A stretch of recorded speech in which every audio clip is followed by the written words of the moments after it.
Bismillahirrahmanirrahim. Assalamualaikum warahmatullahi wabarakatuh. Perkenalkan, nama saya Umil Herkadir. Saya salah satu peserta pramuka Ambalan Halimatus Sa'diyah, gugus 8 Wajo 01064, Pangkalan Madrasah Aliyah Negeri Wajo. Di video ini saya akan menjelaskan poin pertama di dalam SKU atau syarat kecakapan umum. Adapun yang akan saya jelaskan, yang pertama, mampu menjelaskan makna rukun iman dan rukun Islam. Yang kedua, mampu menjelaskan makna salat berjamaah. Yang ketiga, mampu menjelaskan makna berpuasa dan macam-macam puasa. Yang keempat, mampu membaca doa ijab kabul zakat. Dan yang terakhir, mampu menghafal minimal satu hadis dan menjelaskan hadis tersebut. Nah, hal pertama yang akan saya bahas yaitu mampu menjelaskan makna rukun iman dan rukun Islam. Di dalam ajaran agama Islam, terdapat dua pilar penting yang menjadi pedoman hidup bagi umat muslim, yaitu rukun iman dan rukun Islam. Iman secara bahasa artinya membenarkan, sedangkan menurut istilah, yaitu mengucapkan secara lisan, membenarkan dengan hati dan mengamalkan di dalam kehidupan sehari-hari. Rukun iman terdiri dari 6 rukun. Yang pertama, iman kepada Allah Subhanahu wa Ta'ala.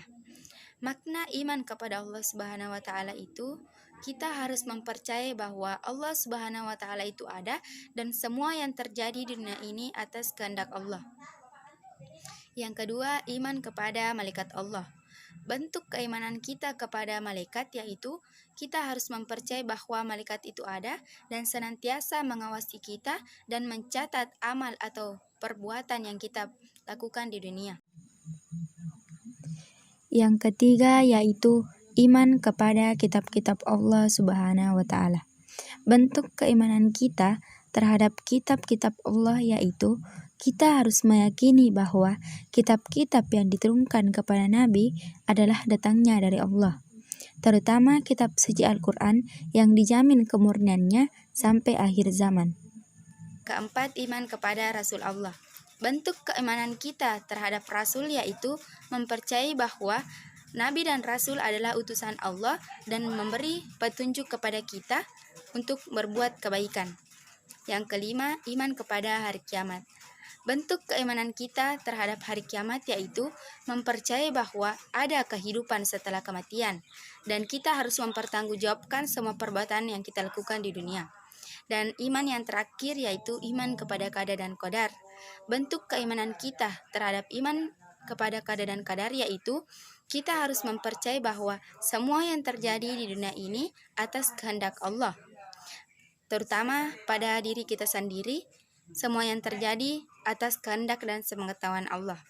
Syahadat. Syahadat artinya pengakuan bahwa tiada Tuhan yang patut disembah selain Allah Subhanahu wa Ta'ala. Yang kedua, mendirikan sholat. Sholat merupakan tiangnya agama. Sholat merupakan rukun Islam terpenting kedua setelah syahadat. Seorang muslim wajib melaksanakan sholat ketika ia berusia balik sampai meninggal dunia. Yang ketiga, berpuasa pada bulan Ramadan. Ibadah puasa dilakukan dengan menahan makan dan minum serta hawa nafsu sejak subuh hingga terbenamnya matahari. Ibadah ini dilakukan untuk melatih ketakwaan kita kepada Allah Subhanahu wa Ta'ala. Yang keempat yaitu menunaikan zakat. Zakat terbagi menjadi dua, yaitu zakat fitrah dan zakat mal. Zakat fitrah dilakukan ketika bulan Ramadan, sedangkan zakat mal dilakukan berdasarkan hasil usaha atau penghasilan. Yang terakhir yaitu naik haji bagi orang yang mampu. Bagi orang yang mampu, naik haji ke Mekah merupakan suatu kewajiban. Bagi orang yang mampu, wajib melakukan 1 kali dalam seumur hidup. Yang kedua yaitu mampu menjelaskan makna salat berjamaah. Berjamaah berasal dari kata jamak. Jamak menurut bahasa Indonesia artinya 2 orang atau lebih, sedangkan menurut bahasa Arab artinya lebih dari 1 orang. Jadi, sholat berjamaah adalah sholat yang dilaksanakan secara berkelompok dengan panduan seorang imam. Apa yang dilakukan imam akan diikuti oleh makmum. Semua makmum harus berbaris dengan saf yang lurus dan teratur. Di dalam sebuah hadis dijelaskan bahwa pahala sholat berjamaah adalah 27 kali dari sholat sendiri. Ketiga yaitu mampu menjelaskan makna berpuasa dan macam-macam puasa. Secara bahasa, berpuasa artinya membenarkan diri, sedangkan secara istilah, berpuasa artinya menahan sepenuhnya dari makan, minum, hubungan intim, merokok, dan hal-hal yang dapat membatalkan puasa, mulai terbitnya fajar hingga terbenamnya matahari. Makna lain dari berpuasa yaitu dapat menahan hal-hal yang tidak penting seperti berbicara sia-sia, perkelahian atau pertengkaran, dan pekerjaan di bawah martabat seorang mukmin. Adapun macam-macam puasa yaitu puasa wajib. Puasa wajib yaitu puasa yang dilaksanakan pada bulan Ramadan selama sebulan penuh. Yang kedua yaitu puasa sunnah. Puasa sunnah yaitu puasa yang dianjurkan oleh Nabi Muhammad SAW seperti puasa Senin Kamis, puasa hari Arafah, dan puasa Asyura. Dapat membaca doa ijab kabul zakat. Niat zakat fitrah untuk diri sendiri. Nawaitu an ukhraja zakatal fitri an nafsin fardhan lillahi ta'ala. Aku berniat menunaikan zakat fitrah untuk diriku sendiri sesuatu kewajiban karena Allah Ta'ala. Niat zakat fitrah untuk diri sendiri dan keluarga.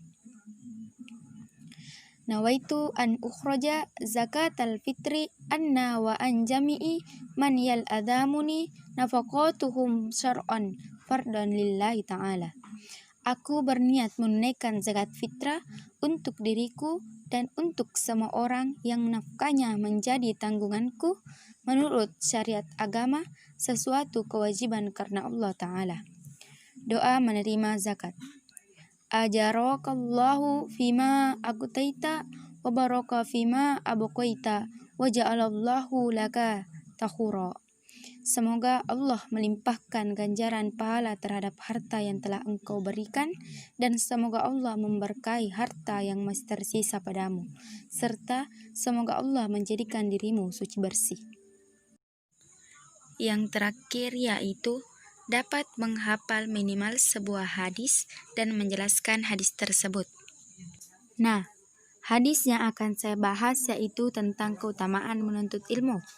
Hadis ini sesuai dalam Quran Surat Al-Mujadalah ayat 11 yang berbunyi, Yarfa'illahu alladhina amanu minkum walladhina utul ilma darajah, yang artinya Allah akan meninggikan orang-orang yang beriman di antaramu dan orang-orang yang diberi ilmu pengetahuan beberapa derajat. Quran Surat Al-Mujadalah ayat 11. Dan Rasulullah SAW bersabda, barang siapa menempuh jalan untuk mendapatkan ilmu, Allah akan memudahkan baginya jalan menuju surga. Hadis riwayat Muslim. Itulah tadi penjelasan singkat dari saya. Semoga dapat bermanfaat. Kurang lebihnya mohon dimaafkan. Wabillahi taufiq wal hidayah. Wassalamualaikum warahmatullahi wabarakatuh.